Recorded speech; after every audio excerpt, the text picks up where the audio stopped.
feel like sometimes life is really mental. Dude, that's actually a really good name for a podcast. When I think back to what we were doing, the stakes were non-existent. We had nothing to lose. We wrote a couple songs and we were surprised at how much we liked them. That was as high as the stakes got, creating from a place of total purity and excitement.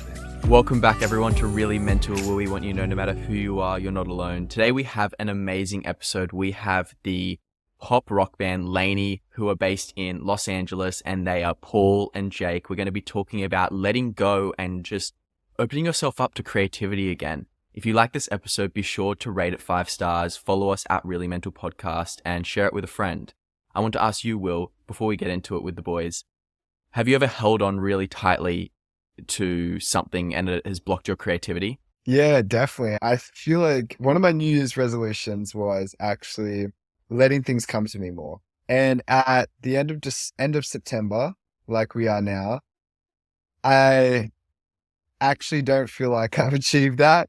I feel like I go in ebbs and flows of having some type of loose grip, but then also just like holding on way too tight. I really want to control things because I think that that's an attempt to alleviate the anxiety I feel around just not having control. But I would say recently, I have gone through a period more of being like, if it's meant to happen, it'll happen. And for me, that's come from addressing some core beliefs through therapy of realizing where some of that anxiety and desire for control comes from.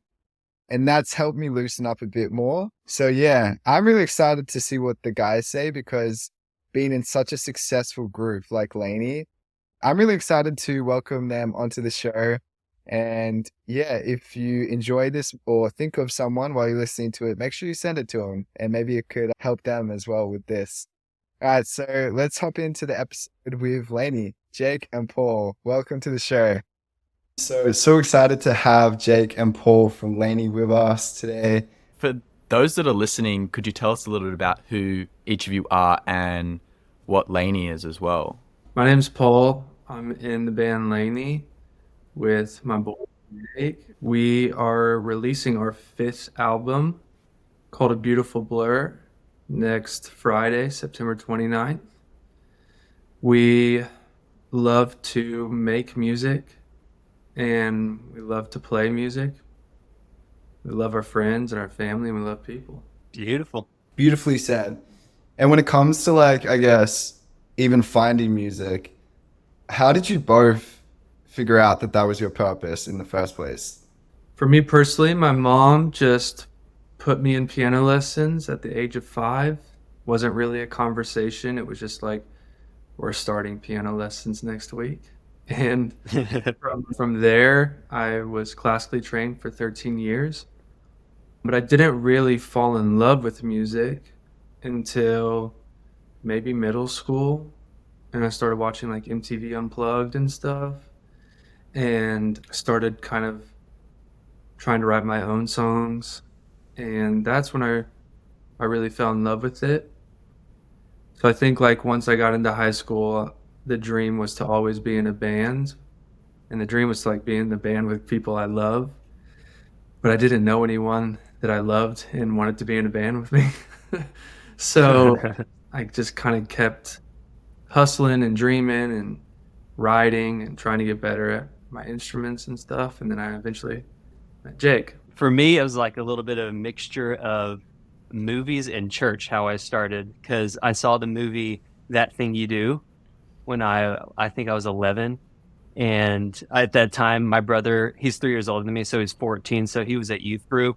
And so sometimes I go like hang out with him to hang out the older dudes and like be cool hanging out with my older brother. And I just thought the drummer was cool. And so when that movie came out, I asked my parents for a drum set and they got me a drum set. So that was when I was 11 and they immediately put me in drum lessons, which is awesome. And pretty much ever since I was 11, I've just been obsessed. So I had just like a fire for drums and I was like, I just got to follow this. And so then I met like my best friends in Arkansas. We had a band together. We were called Very Special Guests. And we just play like ratty clubs around Arkansas. And that was fun because we just like we at that time we fell in love with bands like Red Hot Chili Peppers, Pearl Jam, Soundgarden, U2, and that was just like a band of brothers. So we just love like a group of people that come together to create something special. And so I was like, that's just what I want to do forever. And so I just kind of obsessed over it. And 25 years later, here I am with my boy Paul. And for both of you, Paul and Jake, how did you meet and connect with each other? So we both lived in Nashville. I met Jake at the YMCA in Green Hills, which is in Nashville. I'd heard about Jake. Jake was just one of those guys. He wouldn't tell you this, but he's just one of those guys that like you wanted him to play on your album. And there's like a lot of kids in college that would, we went to Belmont, and a lot of kids are trying to, like make albums, make an EP, record, and he was the guy that you wanted to like play on your stuff. And so I knew I'd heard of Jake Goss and all that. And then I met him, and yeah, I just like started going over to the house. He lived with 4 other guys, and it was always, the house was they called it the Hoot because it was like shaped like an owl. Yeah. And so we'd always go to the Hoot, and Yeah. we'd just like, hang. And I just didn't have like the confidence to ask him to make music with me, because as far as I was concerned, he was just way further down the line than I was. So we just were boys, and I wound up moving to LA. Just kind of felt something in my spirit. Honestly, I had no reason to move out here. Like, I didn't know anybody. I didn't have a job. I didn't think I had a future really. And I don't know. I just followed this like voice or this feeling, and I moved out there. And in the meantime, Jake and Les lived in the house with Jake. They just started making songs on Les's computer, and I thought it was really cool. It was really unique. It was not what I expected from either of them, and I saw it as an opportunity. And I called Jake, and I was like, "Yo, I think you're making this, in the front room of your house for probably $0 because it's just on Les's computer, and that's about exactly how much money I have is $0. So I could fly out there and we could write some songs together and see what happens." And we wrote and recorded our first 2 songs, and in 4 days there at the house, got in our first band fight on day 2. I feel like hearing your story, there were so many moments, like even when you were talking about meeting at YMCA, where I'm like, if I was in your shoes then, I would be like, how is it going to be us that has that success? It's such random chance events. And obviously you both were really talented. Yet like at that point, when you're like figuring out, like putting the pieces together, you obviously don't necessarily know what it's going to become. So how did you have faith during that period? I know what we did, but I didn't know that we were doing it then. And I actually only know it now because I've actually been reading this book by Rick Rubin that I highly recommend. But he talks about creating from the stakes should be low. And that is like one of the best environments for creativity. And honestly, when I think back to what we were doing, the stakes were non-existent. We had nothing to lose. And I certainly had nothing to lose other than whatever the Southwest flight cost me going there and back, And I think that was was amazing. We wrote a couple songs, and we were surprised at how much we liked them. And we were like, dude, these are cool. This feels different. And maybe one day we could play South by Southwest, which is like a really small little festival in Austin, Texas. And that was as high as the stakes got. And I think back now that I didn't realize that's what we were doing, but now when I'm like kind of reading this book right now, I realize that's exactly what it was. The stakes were non-existent. It was just creating from a place of total purity and excitement. And I think, honestly, one thing that I'm so proud of us now is that, honestly, like 9 years later, we're still doing the same thing. And we're still creating from a place of purity and excitement. I think it's cool too, because I feel like like the collision of friendship and hunger was like the starting point. And so, and hunger too, because we didn't have any money, but the hunger to do something great. Cause like it started, what's so cool about us is that we just started as friends. That's been our foundation of the band before we ever played our first show or made our first song ever. And so it's like that with this hunger and this drive, that was kind of the fuel. And so, and it's really awesome when you have someone to lean on. Like if I was doing this by myself, I don't know what would be happening. It's funny that we talk about this because I think I've been thinking about this recently because I was spending some time with my grandma and she was like telling me if she hadn't gone this place, then she wouldn't have met this person that actually ended up having their grandchild is the person that introduced Will and I to each other. And it was super weird, like how if all of these things didn't happen, I wouldn't have met Will and then I wouldn't have the show and then we wouldn't be doing all the stuff we were doing. And when you actually break it down, so many things to happen before you actually meet someone in your life and then do something with them that's like meaningful or passionate, if that makes sense. I feel like so many things like that happened in the beginning for us that it was so clear that it was like written in the stars for this to happen. It's actually a really amazingly humbling perspective to have on it. That's like I can't even take credit for any of this.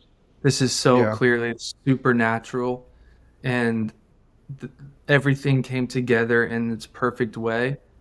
Because so many people write a million songs and probably a million of them are better than what we're doing, but for whatever reason it just doesn't click or it doesn't happen or maybe it hasn't happened yet.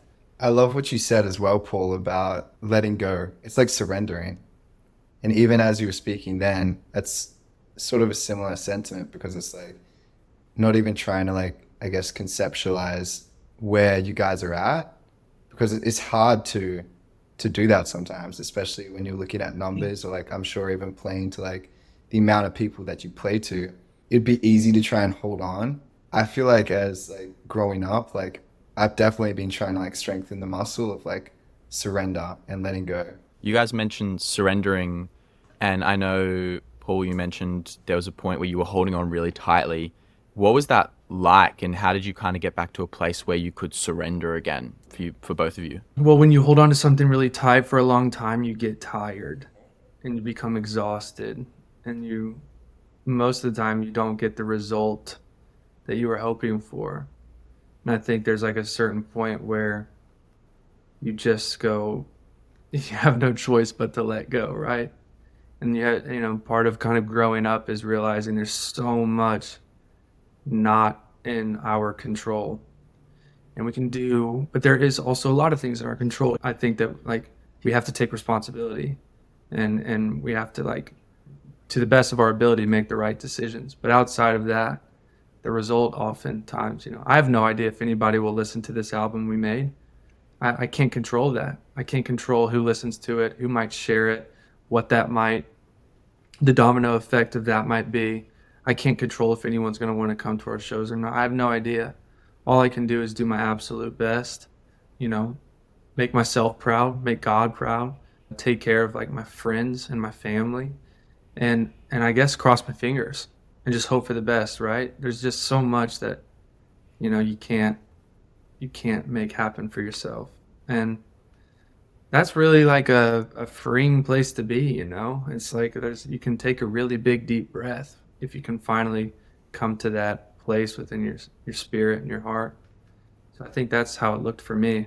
I think one thing too, when you clinch onto something so tightly, I feel like it's like you just see things black and white, but when you open it up, you see the color of the world and life. Mm, And so it's just Yeah. like this is so narrow-minded, and you don't get to see what's around. If you just kind of, it's like your eyes are shut and then they're open when you open yourself to stuff, and you open yourself to failure, to good things happening, bad things happening, but it's how you respond to it and who you have in your life to deal with it and talk to, and it just makes your life colorful.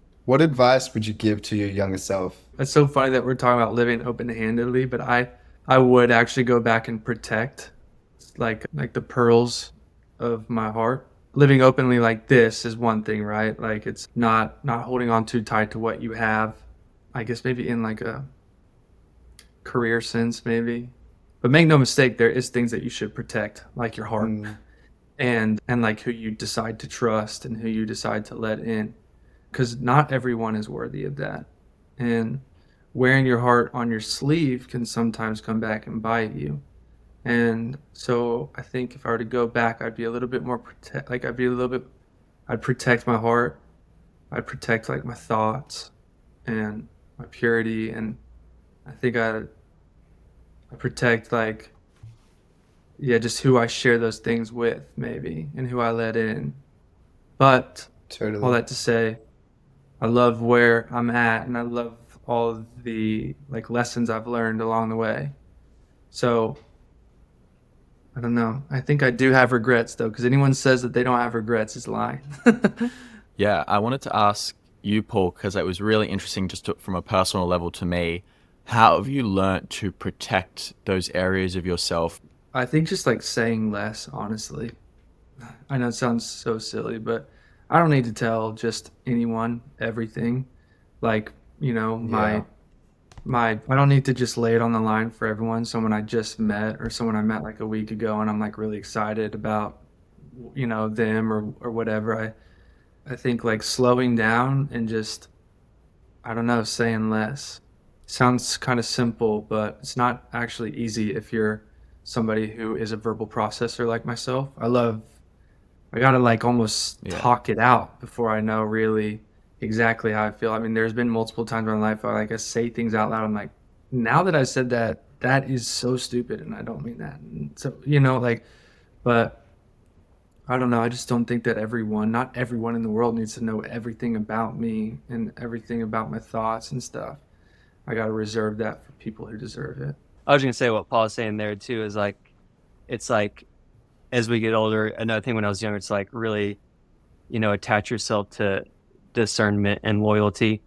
Because yeah, if you are a verbal processor, who do you have in your life that you can say anything to and it stops with that person? Mm. You got to be able to know, yeah, it stops with that person. Or if you're got another person, it's like, oh, that's going to carry on and they're going to go to dinner tonight and tell everyone in the world. It's like, so like Paul's saying, it's like, I have a handful of people that I trust with my life, and you got to, it takes time to figure out who those people are. And like, then a lot of it's like picking heroes who I admire their life and how they live their life, how they talk about people in public to their friends and stuff. It's like, because some people will hold it, loyalty stops with me. Other people, let's spread this, and this will be a fun gossip kind of night. I feel like finding people that you can trust is so important for community. And community, I think, is like one of the biggest gifts of being human. It's like having that ability to connect with people and have that space. Yet I feel like sometimes feel ashamed if I if I judge a person wrong maybe and I let them get too close. When it comes to this body of work, A Beautiful Glow, Mm. like, do you ever, I guess, say less when it comes to the music as well and be like, I'm not going to write about this emotion for this album? I think one thing about art, and maybe it is the gift of art, is that you don't have to be careful there in that space. And I don't Yeah. know, Mm, like, I don't know if that's a- like like a design by God or the universe or what, but it's an unbelievable thing that we have as humans to be able to like make art in whatever form, and it can be raw and unfiltered. And oftentimes like people judge what's being expressed through the lens of art, I think. Um, and I'm just processing this. But for us, I mean, there's of course things that we wouldn't sing about just because either we don't know about them or they're wildly inappropriate or offensive. But that's not really the case. I don't never really wanted to write a song that was gonna like piss people off or be like abrasive. That's just not it's not in our nature. So when it comes to expressing an emotion with as much detail and rawness and humanity and brokenness, I think that's like the opportunity that art allows us and gives to us. And I think it's so dope to like sometimes use art to to to say the things that you otherwise wouldn't say. And we love that. We love that opportunity and we take that liberty. What does a beautiful blur mean to both of you? I think every high and every low, if you bring them all together, you chalk it all up, it really has been a beautiful blur. All the best moments and the worst. And every album that we write is really just a reflection on our experience thus far. Sometimes it's a reflection of something that happened years ago that we finally figured out a way to articulate, and other times it's a reflection on something that happened a month ago. And that's what we do and who we are as a band. I think life and the experience is incredibly nuanced. We could sit here for the rest of our lives talking about like our experience here on earth and different conversations we've had and different things that we've walked through. But the album, a lot of times I try to define our goals just so that we're not flailing through life feeling unfulfilled because we never set like a goal or an expectation or anything like that. And when I really boil all of it down to no matter what, whether it's a tour or it's a merch line or it's an album, all I really want from any of those things is just for it to be good enough so we get to do it again. And that really is like my goal. Yep. Like all I want from this album is that it's good enough so that we can go make another one. Because I'm obsessed with that. And I'm obsessed with making songs and playing shows and printing t-shirts and hoodies. I love it. It gives me so much joy. And so really my goal is just like, will this album allow us to do it again in a year? That's super cool. I feel like when I was listening to the songs, I feel like something I wrote down here as well is like, life is worth living. Like that was my takeaway from listening to it. And the beautiful thing about art, right, is that people listen to the album that you made and have different takes. Yeah, I feel like I took that away because I was like, there's so many emotions that we go through as humans and in the songs throughout the album. And it all seems to make sense at the end. And that's sort of like the beautiful part about life is like looking back and even having you both share and sharing your stories. Dude, I mean, if people walk away from listening to this album feeling that way, it would be our greatest accomplishment to date. And I mean that from the bottom of my heart. That would be absolutely humongous. I feel like Paul and I have had records in our life that we could always run to, and it's like it feels Yeah, like a friend. And so it's hard to wrap your mind around that we have that opportunity, and like this record could be someone's like safe place, and they could run to it. Could be their friend. totally. I feel like that's the awesome thing about, I guess, where you've taken your music as well is like there is a place for everyone, especially now being 5 albums into it. What do you feel people should do when they're facing those really difficult moments? I don't have all the answers, but practicing like I found that when I am maybe the most negative or maybe depressed or sad, it's because I'm thinking about the things I don't have and the things that aren't working out in my life. Yeah, And but if I can shift my perspective and be like, all right, well, I have my health right now, and I can like I have my friends and I have LANY and I have a roof over my head, thank God, and I know that I can eat this next meal, and like trying to find all the things that I'm thankful for and kind of list the things that I do have instead of the things that I don't does help me. And going outside, I remember during COVID, it was a tough time for literally everybody, and everybody was dealing with it in their own way. And it just felt good to get out of the house, and I would just walk for miles, dude, like miles every single day, and think and dream, make notes on our music, edit things. And so those were just the few things that helped me. Yeah, I would say to Paul's point too, one thing that is just so simple that most people can do is, yeah, just step outside and walk. I Mm. just like I love just walking. I mean, if it's sunny, beautiful, but yeah, just getting out there and walking with no agenda other than to walk, and you just think, talk to whoever, talk to God, talk to whoever, just get out there and walk and kind of clear your head. And the other thing is like, because it's so easy to either just overthink and think of all the negative situations that can happen and that can come from something, and to try and shift your mind and think, what's the best outcome that could actually Mm. happen, and start Mm. to like, train your mind to believe in something. Wow. And then also, yeah, pen to paper is great.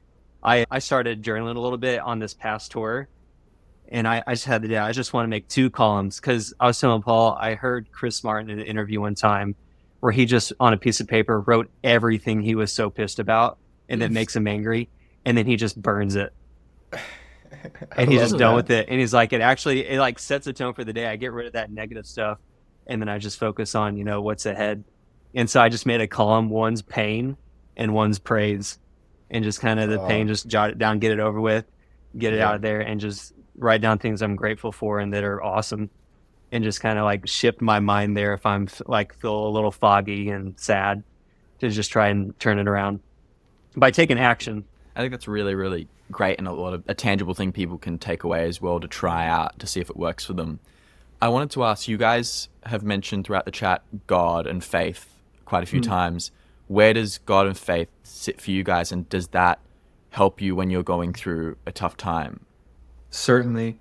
I mean, I was raised in the church. It's like where I learned how to play music in like a group setting, youth group and stuff like that. And the way I view it is I really hope there is a God, man. I don't want to be God. And I look around and I'm under the belief that there's just got to be. And and I believe that I'm here on purpose, and that part of my life is finding my purpose and then living in it. For me, it's just my foundation, and that's like we were talking about black and white and color. I feel like that's the color. That's where it comes into play, and just opening my eyes to realizing how beautiful relationships are. And yeah, and it's just like great thing. I just welcome great things that happen, welcome the pain, all of it. And it's just like, I just like to have the connection point be, to God, because it's hard and it's awesome connecting it to a person versus Mm. like a universe, because I Yeah. like to connect it to a beating heart. And so, like when I talk about like picking good heroes, I like have all these heroes to look to, but there's Jesus is definitely a hero. And just reading about how, he deals with conflict, how he loves deeply. I have a Mm. tattoo that just says Jesus wept, and I just like love that, because he's, um, for how much he cares and the empathy he has. And so it's just a great model for life. It's so good to have that foundation. How do you, I guess, view yourself when you think about self-worth? I think it comes back to having a lot of time to walk. And when Les and I moved to LA from Nashville, that's a big, well, actually, I can't, yeah, I moved from Nashville. So that was like a 2 or 3 day trip.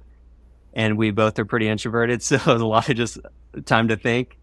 And I feel like because I was like, I can't believe God gave us this opportunity we're going to go for this band thing. We're going to go move into Paul's apartment. Like, I can't believe I get to do this, and he's given us this opportunity. So I'm just going to live my life every day and honor that gift and honor what he's given me.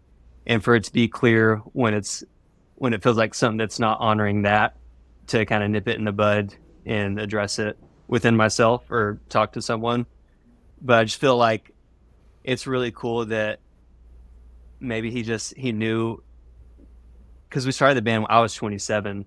So I feel like in a way it's like, I don't think he was going to give us that opportunity until we were ready. Because a lot of people start bands at like 13, but maybe there was someone who's like, all right, these guys, they've lived a lot of life and there's a lot to offer, so I'm going to put them in. And so I feel like it's just like, all right, I've lived a lot of life. I got a lot of love in my heart. I just love people. And so I love what I do. I love my bandmate more than anything. So it's like, I just feel like I have a lot to offer. So put me in, coach. kind of situation. That's great that you guys found each other as well. That seems to be a common thing that we've been talking about, that the dots just connected and it was meant to be, and it was so seamless as an addition to your life. Like, you both came into each other's lives to make it better and to really show each other how to grow and create amazing art as well. I wanted to ask you, Paul, the same question Will asked Jake. How do you view yourself when it comes to everything? I don't have anything figured out. I think I am just really grateful. I'm living my dream. I, if life is like a wet rag, I want to wring it out.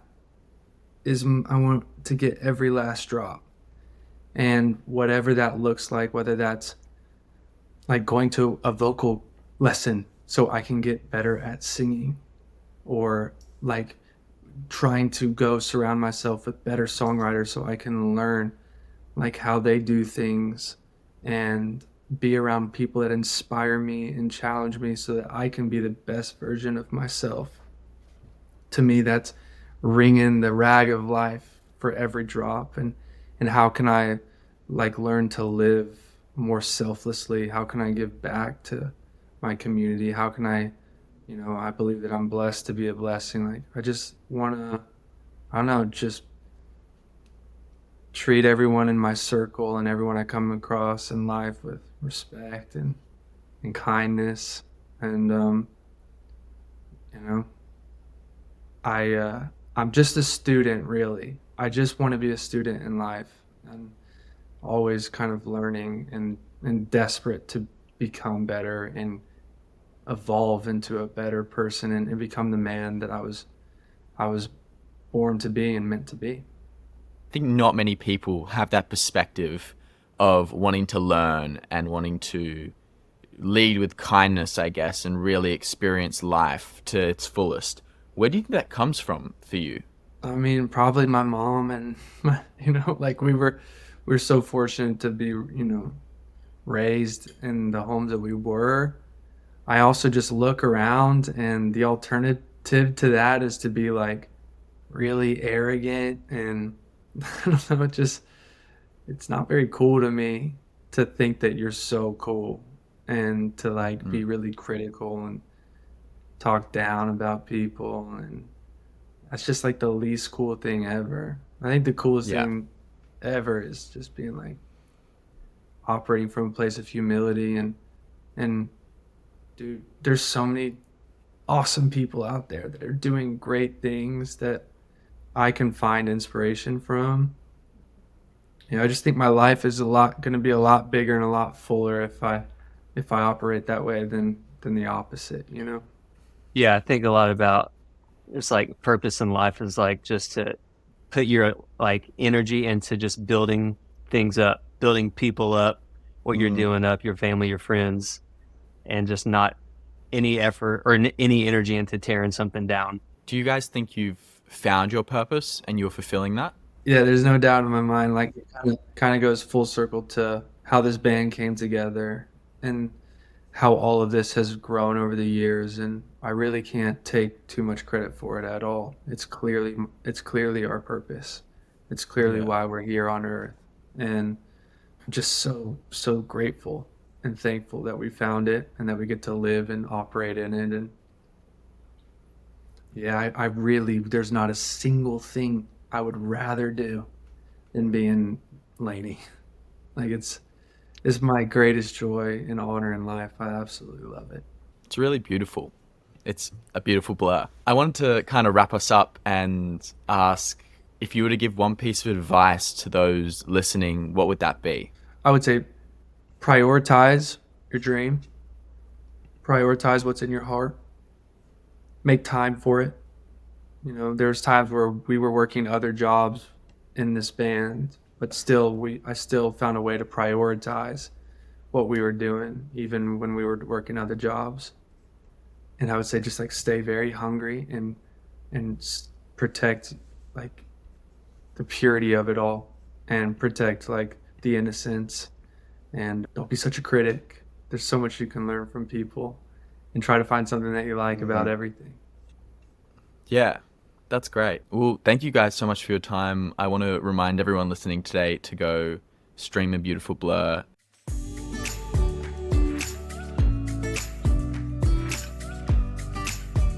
I really enjoyed that episode, and there were definitely a few points that stuck out to me. First of all, I want to mention the album A Beautiful Blur. It's out everywhere now, so make sure you go check it out. And I liked what they were talking about, what the guys were talking about in terms of embracing the highs and lows that come with life. Part of my anxiety that I sometimes feel is wanting to get out of the discomfort of having a low moment or a really tough time. And that's just part of life. And it's what makes life, to their point, a beautiful blur. And so I really appreciate that, because that's something I'm trying to work on. And I think like just coming back simply to like some of the things that you're grateful for is a really powerful step when you find yourself wallowing too much in those low points in life, because let's be honest, they happen to everyone, and everyone has their lowest rock bottom moment sometime.